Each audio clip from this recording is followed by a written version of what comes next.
तो आज की वीडियो में हम लोग बात करेंगे अपने यूरिया साइकिल के बारे में। और जो हमारा अमीनो एसिड मेटाबॉलिज्म है उसके अंदर हमारा ये सबसे इम्पॉर्टेंट टॉपिक है और यहीं से ही आप लोग को एग्जाम में हर बार क्वेश्चन देखने को मिलता है।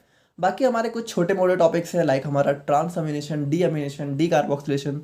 तो इनसे यहाँ पे बहुत शॉर्ट नंबर में ही क्वेश्चन देखने को मिलते हैं, तो बाद में कभी हम लोग इसको भी कवर करा देंगे। बट आज हम लोग यहाँ पे मेनली यूरिया साइकिल के बारे में बात करेंगे। अब देखो, जो अमीनो एसिड का बेसिक इंट्रोडक्शन है उसको हम लोगों ने ऑलरेडी अपने फर्स्ट यूनिट में कंप्लीट करा दिया है, तो आई होप कि आप लोगों ने वो वीडियो देखी होगी। और अगर नहीं देखी है तो आज की वीडियो देखने से पहले एक बार आप लोग वो वीडियो देख लेना, क्योंकि वहाँ से भी कुछ टॉपिक हमारे यूनिट 3 में बिल्कुल सेम टू सेम दे रखे हैं, तो इंट्रोडक्शन आप लोग वहाँ से लेना। बाकी हम लोग यहाँ पे यूरिया साइकिल के बारे में बात करेंगे। तो आप लोग कॉपी और पेन लेके बैठ जाइए और हम लोग अपना आज का वीडियो स्टार्ट करते हैं। अब देखो, बात करें हम लोग यहाँ पे यूरिया साइकिल के बारे में, तो देखो सबसे पहले अमीनो एसिड का स्ट्रक्चर यहाँ पे हम लोग समझते हैं। देखो इसका नाम क्या होता है अमीनो एसिड का, अमीनो एसिड। तो अमीनो एसिड यानी कि देखो, अगर हम लोग नाम से ही समझे यानी कि इसमें हमें जो है एक अमीन ग्रुप और एक हमारा एसिडिक ग्रुप देखने को मिलेगा। तो यहाँ पे देखो सबसे पहले हम लोग बनाते हैं कार्बन, और कार्बन के एक साइड हम लोग लगा देते हैं अपना जो है अमीन ग्रुप। अमीन हमारा क्या होता है NH3, है ना। और एक तरफ हम लोग लगा देते हैं अपना जो है एसिड। अब एसिड देखो हमारा जो है मेनली कौन सा एसिड होता है ऑर्गेनिक केमिस्ट्री या फिर केमिस्ट्री के अंदर, हमारा होता है कार्बोक्सिलिक एसिड। तो यहाँ पे आ जाएगा हमारा कार्बोक्सिलिक एसिड। अब देखो यहाँ पे कार्बन की 2 वैलेंसी तो सेटिस्फाई हो चुकी है, अब 2 बची हुई हैं। तो एक तरफ आ जाता है हमारा यहाँ पे हाइड्रोजन और एक तरफ आ जाती है हमारी यहाँ पे कार्बन की चेन। अब देखो ये आर हमारी कार्बन की चेन होती है, जो कि कितनी भी बड़ी हो सकती है, कितनी भी छोटी हो सकती है, या फिर इसके अंदर जो है कुछ भी हो सकता है। और यहाँ पे देखो जो हमारा यूनिवर्स है उसमें हमें लगभग 300 से 400 अलग अलग टाइप के अमीनो एसिड देखने को मिलते हैं। और उन सारे अमीनो एसिड में देखो ध्यान से सुनना, यहाँ पे NH3 भी सेम होता है, COOH भी सेम होता है, हाइड्रोजन भी सेम होता है। डिफरेंस कहाँ पे आता है? डिफरेंस आता है हमारा यहाँ पे इस R ग्रुप पे, यानी कि ये R ग्रुप यहाँ पे बदलता रहता है और इसके बदलने से हमें जो है बहुत अलग अलग तरीके के अमीनो एसिड देखने को मिलते हैं। अब देखो अमीनो एसिड के अंदर यहाँ पे एक टर्म होता है ट्रांस अमीनेशन। ट्रांस अमीनेशन, तो देखो जैसा कि इसका नाम है, ट्रांस अमीनेशन का मतलब क्या होगा? देखो ट्रांस का मतलब ट्रांसफर और अमीनेशन का मतलब यानी कि अमीनो ग्रुप का। यानी कि देखो इस अमीनो एसिड से जब हमारा ये NH3 ग्रुप जो है कहीं जाके ट्रांसफर हो जाता है, ठीक है, और यहाँ पे कुछ और आके ऐड हो जाता है, तो उस चीज़ को हम लोग बोलते हैं ट्रांस अमीनेशन। और एक होता है हमारे यहाँ पे टर्म डी अमीनेशन, ठीक है, डी अमीनेशन। तो डी अमीनेशन में क्या होता है? डी अमीनेशन में सिंपली हमारे ये NH3 ग्रुप जो है अलग हो जाता है। तो अब यहाँ पे आप लोग बहुत ध्यान से सुनना, हम लोग इसको क्यों देख रहे हैं, क्योंकि यही हमारा यूरिया साइकिल में यूज होने वाला है। तो ये जो हमारा NH3 ग्रुप है, तो इस NH3 को हम लोग क्या बोलते हैं? ये NH3 होता है हमारा यहाँ पे अमोनिया, ठीक है, अमोनिया। अब देखो ये जो अमोनिया है ये हमारी बॉडी के लिए बिल्कुल वेस्ट प्रोडक्ट होता है और बहुत ज़्यादा हार्मफुल होता है। तो यानी कि इसको हमारी बॉडी से बाहर निकालना बहुत ज़रूरी है, यानी बॉडी से एक्सक्रीट आउट करना। अब यहाँ पे सबसे इंपॉर्टेंट बात क्या होती है कि अमोनिया को हम लोग यहाँ पे अपनी बॉडी से डायरेक्टली बाहर नहीं निकाल सकते हैं। तो अब इसको कैसे निकालेंगे? तो हम लोग क्या करते हैं, हम लोग ये करते हैं, हमारी बॉडी करती है कि इस अमोनिया को कन्वर्ट कर देती है किसमें? इस अमोनिया को कन्वर्ट कर देती है यूरिया में। और जो यूरिया होता है वो क्या होता है? यूरिया फाइनली हमारा जो है किडनी में चला जाता है और किडनी में यूरिया हमारा यूरिन के फॉर्म में हमारी बॉडी से बहुत आराम से बाहर निकल जाता है। तो इस तरीके से देखो क्या होता है कि यूरिया के थ्रू जो हमारा अमोनिया है वो हमारी बॉडी से बाहर निकाल दिया जाता है। तो आई होप कि आप लोग यहाँ पे समझ गए होंगे। तो यूरिया साइकिल में क्या होगा, ये जो हमारा अमोनिया है ना यही हमारा कन्वर्ट होगा यूरिया में, ठीक है, समझ गए। तो अब हम लोग यहाँ पे अपना यूरिया साइकिल स्टार्ट करते हैं। So urea cycle is defined as the cyclic process in which ammonia is converted into urea. यानी इसमें क्या होता है, हमारा जो अमोनिया है वो यहाँ पे यूरिया में कन्वर्ट हो जाता है। Urea cycle is also defined as the first cyclic process. देखो ये बहुत इंपॉर्टेंट चीज़ है, ये हमारी क्या होती है, ये हमारी जो है फर्स्ट साइक्लिक प्रोसेस डिफाइंड और first metabolism pathway discovered by Hans Krebs and Kurt Henseleit, hence also known as Krebs Henseleit cycle. देखो यहाँ पे जो हमारा यूरिया साइकिल है इसको यहाँ पे डिस्कवर किसने किया था? हैंस क्रेब्स सर ने और कर्ट हैंसलेट सर ने। और यहाँ पे देखो बहुत ध्यान से सुनना, ये हमारी जो है ऐसा माना जाता है कि हमारी बॉडी के अंदर यह जो हमारा फर्स्ट साइक्लिक प्रोसेस था जो कि डिस्कवर किया गया था। देखो यहाँ पे हम लोगों ने अभी साइक्लिक प्रोसेस में एक प्रोसेस और देखी थी, याद है आप लोगों को? कौन सी थी? Krebs cycle. उसको भी हमारे हैंस क्रेब्स सर ने ही डिस्कवर किया था, लेकिन हमारा सबसे पहले डिस्कवरी हुई थी हमारी यूरिया साइकिल की। और ये इसको हम लोग बोल सकते हैं अपनी बॉडी का फर्स्ट मेटाबॉलिज्म पाथवे भी था। देखो फर्स्ट मेटाबॉलिज्म पाथवे किस टर्म में बोला गया? डिस्कवरी के टर्म में, यानी सबसे पहले इसी की डिस्कवरी की गई थी। और यहाँ पे देखो इसको दो लोगों ने डिस्कवर किया था, सर हमारे क्रेब्स सर ने और हैंसलेट सर ने। तो इन दोनों का नाम यहाँ पे मिला के हमारा क्रेब्स हैंसलेट साइकिल हो जाता है। तो ये यहाँ पे इसके बारे में कुछ इंपॉर्टेंट बातें थी। और एक और इम्पॉर्टेंट बात कि इसको हम लोग यहाँ पे ऑर्निथिन साइकिल भी बोलते हैं, क्योंकि यहाँ पे देखो होता क्या है, जो ऑर्निथिन आप लोगों को दिख रहा है, तो अभी हम लोग यूरिया साइकिल देखेंगे तो ये जो ऑर्निथिन है ये भी हमारा जो है यूरिया साइकिल का कह सकते हो एक फर्स्ट प्रोडक्ट होता है, तो इसीलिए हम लोग इसको ऑर्निथिन साइकिल भी बोलते हैं। अब उसके बाद हम लोग बात करें तो देखो जो हमारी यूरिया साइकिल है, तो देखो यूरिया साइकिल में क्या होता है, हमारा अमोनिया यूरिया में कन्वर्ट होता है। यानी कि एक हिसाब से हम लोग ये भी कह सकते हैं कि हमारी बॉडी के अंदर यूरिया का फॉर्मेशन होता है, यानी यूरिया की सिंथेसिस होती है। तो जो हमारा यूरिया साइकिल है या फिर कह सकते हो यूरिया की सिंथेसिस है, वो हमारी जो है सिर्फ और सिर्फ लिवर के अंदर ही देखने को मिलती है। देखो ये बहुत इंपॉर्टेंट चीज़ है कि यूरिया वैसे हमारी बॉडी से बाहर निकाला जाता है किडनी के थ्रू, लेकिन जो यूरिया का फॉर्मेशन है यानी अमोनिया से यूरिया का जो कन्वर्जन है यानी यूरिया साइकिल है, ये हमारी लिवर में देखने को मिलती है, किडनी में नहीं या फिर कहीं और नहीं। ऐसा क्यों होता है? क्योंकि ये जो लिवर है ना, तो यूरिया साइकिल में अभी हम लोग देखेंगे हमारा एक एंजाइम होता है, तो वो एंजाइम हमारा सिर्फ और सिर्फ जो है लिवर के अंदर ही देखने को मिलता है। तो इसीलिए and after that it is further transported to kidney through blood and excreted out from body. यानी यूरिया जो है बनता हमारा जो है लिवर में है, उसके बाद ये हमारा जो है ब्लड के थ्रू किडनी में ट्रांसफर कर दिया जाता है और किडनी से ये हमारा बॉडी से यूरिन के थ्रू बाहर निकाल दिया जाता है। तो इस तरीके से होता है हमारा यहाँ पे अमोनिया से यूरिया में conversion and after that it's excretion. I hope कि आप लोग समझ गए होंगे। यहाँ पे हम लोग बात करें अपने कुछ एंजाइम्स की जो कि हमारी यूरिया साइकिल में इन्वॉल्व होते हैं। तो यहाँ पे देखो ये हमारे कुछ 5 टाइप के एंजाइम्स हैं जो कि हमारी यूरिया साइकिल में इन्वॉल्व होते हैं। यानी कि इसके अंदर जो हमें 5 एंजाइम और 5 ही यहाँ पे रिएक्शन देखने को मिलती है। अब देखो यहाँ पे हम लोग एंजाइम को अलग से क्यों देख रहे हैं, क्योंकि यहाँ पे बहुत इंपॉर्टेंट चीज़ है कि जो पहले दूसरे एंजाइम होते हैं, देखो यहाँ पे ध्यान से देखना, जो हमारे ये 5 एंजाइम है, now in the above 5 first 2 are found in mitochondria while rest 3 are found in cytosol.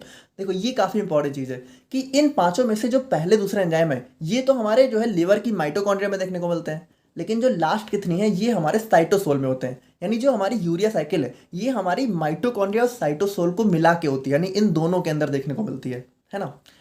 अब यहाँ पे देखो जो हमारा आर्गेनेस एंजाइम है, arginase is the enzyme only found in liver, hence urea synthesis और urea cycle occurs only in liver. यहाँ पे देखो ये जो हमारा 5th वाला एंजाइम है आर्गेनेस, यही हमारा वो एंजाइम होता है जो कि सिर्फ और सिर्फ हमें लिवर में ही देखने को मिलता है। इसी वजह से हमारी यूरिया साइकिल सिर्फ और सिर्फ लिवर के अंदर ही देखने को मिलती है। अब हम लोग यहाँ पे फाइनली बात करते हैं अपने यूरिया साइकिल के बारे में। अब देखो यहाँ पे डायग्राम को देख के आप लोगों को बिल्कुल भी डरने की जरूरत नहीं है, ना आप लोग को इतना फैंसी सा डायग्राम यहाँ पे बना के आना है। आप लोग को बहुत सिंपल सा डायग्राम यहाँ पे अपने एग्जाम में बना देना है। अब हमारा तो काम ही है कि अच्छे से बनाना, तो हम लोगों ने बनाया है। बाकी देखो यहाँ पे इसका मतलब क्या है डायग्राम का थोड़ा समझना। देखो यहाँ पे इस चीज़ का मतलब है कि यहाँ पे हम लोगों ने दिखाया हुआ है अपने माइटोकॉन्ड्रिया को। यानी देखो यहाँ पे जो पहली दूसरी स्टेप है ये हमारी हो रही है माइटोकॉन्ड्रिया में, क्योंकि पहले दूसरे एंजाइम माइटोकॉन्ड्रिया में मिल रहे हैं, और बाकी जो तीनों एंजाइम है ये हमारे मिल रहे हैं लिवर हमारे सेल के साइटोसोल में। सो यहाँ पे देखो ये हमारा साइटोसोल हो गया, ये हमारा माइटोकॉन्ड्रिया हो गया। आप लोग को क्या करना है, कुछ नहीं, आप लोग डायरेक्टली बस रिएक्शन लिख के आना, ना तो माइटोकॉन्ड्रिया बनाना ना तो साइटोसोल, और बना देना। अगर थोड़ा अच्छा टाइम मिल जा रहा है तो बना देना, कोई दिक्कत वाली बात नहीं है, अच्छा इंप्रेशन पड़ेगा। बट नहीं टाइम है तो बिल्कुल भी ये आप लोग को डिजाइन बनाने की ज़रूरत नहीं है, आप लोग आराम से सिंपल सा बना के आना। ओके, यहाँ पे हम लोग देखते हैं। तो यहाँ पे देखो जो हमारी यूरिया साइकिल है वो हमारी स्टार्ट कहाँ से होगी, डेफिनेटली हमारी अमोनिया से स्टार्ट होगी, लेकिन यहाँ पे हमारा एक कार्बन डाइऑक्साइड का मॉलिक्यूल भी हमें देखने को मिल जाता है। तो ये दोनों यहाँ पे कंबाइन करके हमारी यूरिया साइकिल को स्टार्ट करते हैं। और देखो यहाँ पे जब ये दोनों कंबाइन करते हैं तो सबसे पहले ये थोड़ा सा एक्टिवेट हो जाते हैं। जो हमारा CO2 है ये हमारा कन्वर्ट हो जाता है HCO3- में, और जो NH3 है वो हमारा NH4+ में। सो इन दोनों ने यहाँ पे कंबाइन किया, और यहाँ पे कंबाइन किया किसकी प्रेजेंस में, हमारा एंजाइम होता है कार्बामोइल फॉस्फेट सिंथेस 1। देखो इसका नाम क्या है, कार्बामोइल फॉस्फेट सिंथेस, यानी कि इसकी सिंथेसिस हो रही होगी किसकी, कार्बामोइल फॉस्फेट की। तो डेफिनेटली जो हमारा सेकेंड यहाँ पे रिएक्शन का टर्म होता है वो होता है हमारा यहाँ पे कार्बामोइल फॉस्फेट। और यहाँ पे बहुत इंपॉर्टेंट हमारे 2 ATP का यहाँ पे कंजम्पशन होता है। 2 ATP हमारा 2 ADP में कन्वर्ट हो जाता है, यानी 2 ATP यूज हो जाता है, ठीक है। और यहाँ पे एक ऑक्सीजन भी यहाँ पे रिलीज हो जाता है। एंड उसके बाद अगर हम लोग बात करें तो जो हमारा यहाँ पे कार्बामोइल फॉस्फेट है, अब ये हमारा यहाँ पे ध्यान से देखना, अब ये हमारा जो है ऑर्निथिन ट्रांस कार्बोमाइलेज की प्रेजेंस में यहाँ पे कन्वर्ट हो जाता है सिट्रुलिन में। अब यहाँ पे देखो कार्बामोइल फॉस्फेट अकेले यहाँ पे रिएक्शन नहीं करता है, कार्बामोइल फॉस्फेट यहाँ पे हमारे इस ऑर्निथिन के साथ कंबाइन होता है। और देखो इसीलिए हम लोग यहाँ पे इस यूरिया साइकिल को ऑर्निथिन साइकिल भी बोलते हैं, क्योंकि ऑर्निथिन यहाँ पे सबसे इंपॉर्टेंट रोल प्ले करता है। और ये जो ऑर्निथिन है ये हमारा साइटोसोल में ही देखने को मिलता है, और ये जो सिट्रुलिन है ये भी साइटोसोल में होता है, लेकिन ये जो एंजाइम है ये हमारा कहाँ होता है, ये हमारा माइटोकॉन्ड्रिया में होता है। तो यहाँ पे देखो कुछ इस तरीके से ऑर्निथिन और कार्बामोइल फॉस्फेट ये दोनों कंबाइन करके हमारा सिट्रुलिन बनाते हैं। अब ये जो हमारा सिट्रुलिन है ये भी हमारा पार्टिसिपेट करता है किसके साथ, हमारे एस्पार्टेट के साथ, और ये दोनों मिलके यहाँ पे क्या बनाते हैं, आर्जिनोसक्सिनेट। और एंजाइम कौन सा होता है, देखो फॉर्मेशन किसका हो रहा है, आर्जिनोसक्सिनेट का, तो एंजाइम कौन सा होगा, आर्जिनोसक्सिनेट सिंथेस। देखो सिंथेसिस का मतलब क्या होता है, फॉर्मेशन, तो किसी के आगे अगर सिंथेस लगा है यानी कि वही चीज़ हमारी आगे चल के फॉर्म होने वाली है। और यहाँ पे मोस्ट इंपॉर्टेंट कि हमारा जो है एक एटीपी से एक एएमपी का फॉर्मेशन होता है। देखो यहाँ पे एडीपी नहीं है बल्कि एएमपी है, यानी कि यहाँ पे दो फॉस्फेट ग्रुप रिलीज होंगे। दो फॉस्फेट को हम लोग क्या बोलते हैं, पायरोफॉस्फेट। और देखो एक चीज़ बहुत ध्यान से सुनना, जब भी हमारा एटीपी एएमपी में कन्वर्ट होता है तो वहाँ पे हमारे दो एटीपी कंज्यूम हो जाते हैं, यानी कि इस स्टेप में हमारे कितने एटीपी कंज्यूम होंगे, दो एटीपी। देखो यहाँ पे भले एटीपी सिंगल ही दिखा रहा है लेकिन यहाँ पे एएमपी में कन्वर्ट हो रहा है, तो इसीलिए हम लोग यहाँ पे बोलते हैं कि हमारा दो एटीपी कंज्यूम हुआ है। तो यहाँ पे इस चीज़ को ध्यान रखना, यहाँ पे इस स्टेप में दो एटीपी और पहले वाले स्टेप में दो एटीपी। तो टोटल अगर हम लोग अभी आगे देखेंगे कि हमारा जो यूरिया साइकिल है उसमें हमारा कोई भी एनर्जी का प्रोडक्शन नहीं होता है, बल्कि 4 एटीपी हमारे कंज्यूम हो जाते हैं। ठीक है, समझ रहे हो। अब ये जो हमारा आर्जिनोसक्सिनेट है, अब ये हमारा फर्दर किसका फॉर्मेशन करता है, हमारे आर्जिनिन का और हमारे फ्यूमारेट का। देखो यहाँ पे ये क्लीवेज हो जाता है इसका, यहाँ पे ये ब्रेक हो जाता है फ्यूमारेट में और आर्जिनिन में। अब ये जो आर्जिनिन है ये तो हमारे यूरिया साइकिल में कंटिन्यू रहता है, लेकिन ये जो हमारा फ्यूमारेट है ये हमारे यहाँ से बाहर निकल जाता है। और यहाँ पे देखो बहुत ध्यान से देखना, ये जो फ्यूमारेट है, तो अगर आप लोगों को थोड़ा याद हो तो फ्यूमारेट हमारा यहाँ पे क्रेब्स साइकिल का एक पार्ट है। सो यहाँ पे ये करता क्या है, ये हमारा जो है क्रेब्स साइकिल में चला जाता है। तो यहाँ पे फ्यूमेराइट हमारा कन्वर्ट हो जाता है मैलेट में, मैलेट हमारा ऑक्जेलोएसिलेट में, और ये ऑक्जेलोएसिलेट यहाँ पे फर्दर हमारा एस्पार्टेट में।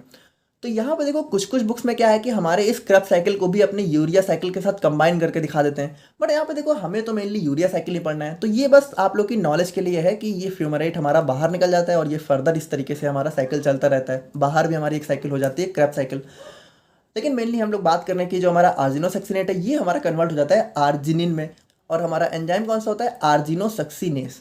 अब यहाँ पे क्या होगा, अब यहाँ पे फाइनली हमारी यूरिया साइकिल का एंड होने वाला है, यानी ये जो हमारा आर्जिनिन है अब ये हमारा फर्दर जो है कन्वर्ट हो जाता है ऑर्निथिन में और यूरिया में। यानी देखो अब इसका भी यहाँ पे ब्रेक डाउन होता है किसमें, यूरिया में, ऑर्निथिन में। अब ये जो ऑर्निथिन है ये दोबारा से हमारी यूरिया साइकिल को स्टार्ट कर देता है, और ये जो यूरिया बना है, ठीक है, ये हमारा यहाँ पे बाहर निकाल दिया जाता है, और इसको यहाँ पे क्या होता है, ये हमारा ब्लड के द्वारा कैरी करके हमारे किडनी में पहुँचा दिया जाता है, और किडनी से फिल्टर होकर हमारी बॉडी से बाहर निकाल दिया जाता है। और यहाँ पे हमारा एंजाइम कौन सा होता है, आर्जिनेस। और ये जो आर्जिनेस है ये हमारा सिर्फ और सिर्फ लिवर में देखने को मिलता है, इसी वजह से हमारी यूरिया साइकिल सिर्फ और सिर्फ लिवर में देखने को मिलती है। तो काफ़ी इजी सा साइकिल था, आई होप कि आप लोग समझ गए होंगे। ठीक है, यहाँ पे देखो बहुत ही सिंपल है, अगर आप लोग के पास थोड़ा सा टाइम मिलेगा, अच्छा लगेगा, तो आप लोग इस तरीके से बना देना, नहीं मिलेगा तो बहुत ही सिंपल, आप लोग डायरेक्ट ऐसे स्टार्ट करना और इस तरीके से बस हाँ एक साइकिल बना देना। अब ये भी मत करना कि सिट्रुलिन से आप लोगों ने ऑर्निथिन को ऐसे बना दिया, ये एक साइक्लिक प्रोसेस है। देखो साइक्लिक प्रोसेस अलग होती है, पाथवे एक अलग चीज़ होती है, इस चीज़ को ध्यान रखना। तो अब हम लोग यहाँ पे थोड़ा सा अपने स्टेप्स की बात करते हैं कि यूरिया साइकिल में हमारे कौन कौन से स्टेप हैं। तो जल्दी से इसको हम लोग देखते हैं, बाकी आप लोग नोट्स आप लोग को कल सुबह तक देखने को मिल जाएगी, तो वहाँ से आप लोग बना के लिख लेना। फर्स्ट यहाँ पे क्या होता है, देखो सिंथेसिस ऑफ कार्बामोइल फॉस्फेट। सबसे पहले कार्बामोइल फॉस्फेट ही बनता है, कैसे बनता है, NH3 condense with CO2 and activated in the presence of carbamoyl phosphate synthase 1 to form carbamoyl phosphate. देखो इसको हम लोग जल्दी जल्दी देख रहे हैं, आप लोग इतना तो लैंग्वेज में समझ ही गए होंगे। This step consumes 2 ATP and is irreversible. यहाँ पे देखो ये काफ़ी इंपॉर्टेंट है कि ये हमारी पहली स्टेप जो है 2 ATP कंज्यूम करती है, इसीलिए यहाँ पे ये इरिवर्सिबल हो जाती है। एंड सेकेंड स्टेप की बात करें तो यहाँ पे क्या होगा, हमारा सिट्रुलिन का फॉर्मेशन होगा। कैसे होगा, citrulline is synthesized from carbamoyl phosphate and ornithine, इन दोनों मिलकर हमारे सिट्रुलिन को बनाएंगे। एंजाइम कौन सा होगा, ऑर्निथिन ट्रांस कार्बामाइलेज। और ये जो ऑर्निथिन है ये हमारा फिर से जनरेट हो जाता है, कैसे जनरेट होता है, हमारे लास्ट स्टेप में। एंड यूरिया साइकिल कंटिन्यू, हमारी यूरिया साइकिल कंटिन्यू रहती है।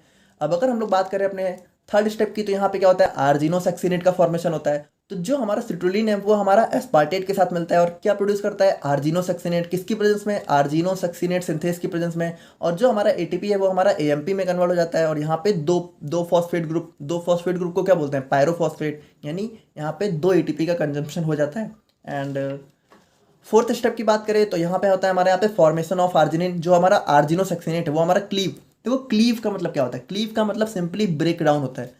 यहाँ पे देखो अगर हम लोग चाहते तो ब्रेक डाउन भी लिख सकते थे इजी लैंग्वेज के लिए, लेकिन हम लोग यहाँ पे देखो थोड़ा इन सब वर्ड्स को क्यों यूज कर रहे हैं, क्योंकि देखो भाई आप लोग फार्मेसी कर रहे हो, आप लोग को पता होना चाहिए। देखो इतना इजी की तरफ मत भागो, थोड़ा बहुत कुछ वर्ड्स की नॉलेज आप लोग को होनी ही चाहिए, लाइक सिंथेसिस, क्लीव्स और ऐसे बहुत सारे वर्ड है जो आप लोग को फार्मेसी में अक्सर देखने को मिलेंगे, तो आप लोग को पता तो होना ही चाहिए, ठीक है। तो क्लीव्स का मतलब क्या होता है, ब्रेक डाउन। क्लीव्स मतलब जब 2 चीज़ों में ब्रेक होगा कोई चीज़, समझ गए ना।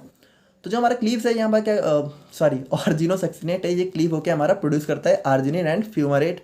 अब फ्यूमरेट बाहर निकल जाता है, आर्जिनिन दोबारा साइकिल में कंज्यूम हो जाता है इन द प्रेजेंस ऑफ कौन सा एंजाइम होता है, आर्जिनोसक्सिनेस।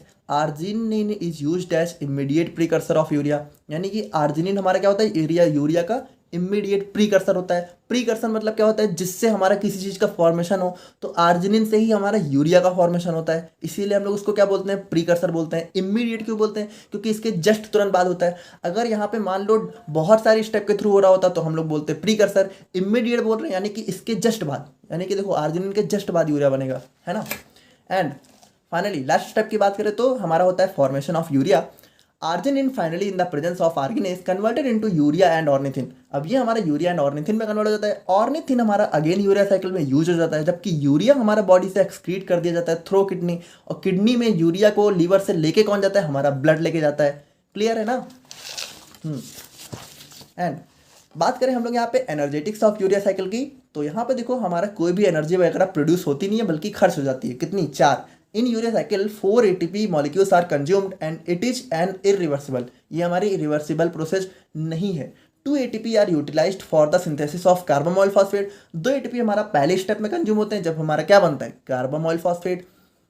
अब देखो हम थोड़ा सा तेज बोल रहे हैं क्योंकि ये सब चीज़ हम पढ़ चुके हैं ना। अब ये मत बोलना कि आप बहुत स्लो स्लो बोलो, देखो समझ चुके हो ना, अब इतना ज़्यादा स्लो नहीं चलना चाहिए। 1 ATP is converted to AMP to produce argininosuccinate which is equal to 2 ATP। देखो 1 ATP जब AMP में कन्वर्ट होता है तो हम लोग उसको 2 ATP काउंट करते हैं, और ये हमारा कब खर्च होता है, जब हमारा आर्जिनोसक्सिनेट का प्रोडक्शन होता है। एंड यहाँ पे एक छोटा सा टॉपिक हमारा और है जो कि हमारे यहाँ पे metabolic disorders of urea cycle. तो यहाँ पे देखो होता क्या है, इन healthy people the normal blood urea concentration is about 10 to 40 mg पर DL। यानी ये हमारी जो है, देखो एक अगर मान लो कोई हेल्दी पर्सन है तो उसके अंदर यूरिया की ब्लड में कंसेंट्रेशन इतनी होती है। अब अगर मान लो इससे हमारी कंसेंट्रेशन बढ़ जाती है ब्लड यूरिया की, तो वो हमारे जो है बहुत सारे मेटाबॉलिक डिसबैलेंस को हमारी बॉडी में जनरेट कर सकता है। मेनली देखो यूरिया साइकिल डिसऑर्डर्स होते क्या है, urea cycle disorders are various genetic disorders occurs due to the deficiency in enzymes involve in urea cycle. यहाँ पे देखो हम लोगों ने क्या देखा, यूरिया साइकिल में हमारे 5 मेजर एंजाइम्स इन्वॉल्व होते हैं। अब अगर मान लो इन 5 में से किसी में भी डेफिशिएंसी देखने को मिल जाए तो हमारा क्या होता है, हमारे बहुत सारे यूरिया साइकिल के डिसऑर्डर्स देखने को मिल जाते हैं, और ये हमारे सबसे इंपॉर्टेंट की जेनेटिक डिसऑर्डर्स होते हैं। The 5 most common disorders are as follows. अब देखो हमारे एंजाइम कितने होते हैं, 5, तो डिसऑर्डर्स में हमारे 5 मेन टाइप के ही देखने को मिलते हैं। एक हमारा 6 टाइप भी आ जाता है, बट वो हमारा यहाँ पे इतना इंपॉर्टेंट नहीं है। तो ये 5 ही हमारे मेन डिसऑर्डर्स होते हैं। और देखो जो हमारे 5 एंजाइम हैं, तो यहाँ पे देखो एंजाइम्स आप लोग याद कर लोगे तो बिल्कुल आराम से आप लोग डिसऑर्डर्स याद कर सकते हो। देखो जो हमारा पहला एंजाइम है उसकी कमी से होता है हाइपर अमोनिया टाइप 1। जो हमारा दूसरा एंजाइम है इसकी कमी से होता है हाइपर अमोनिया टाइप 2।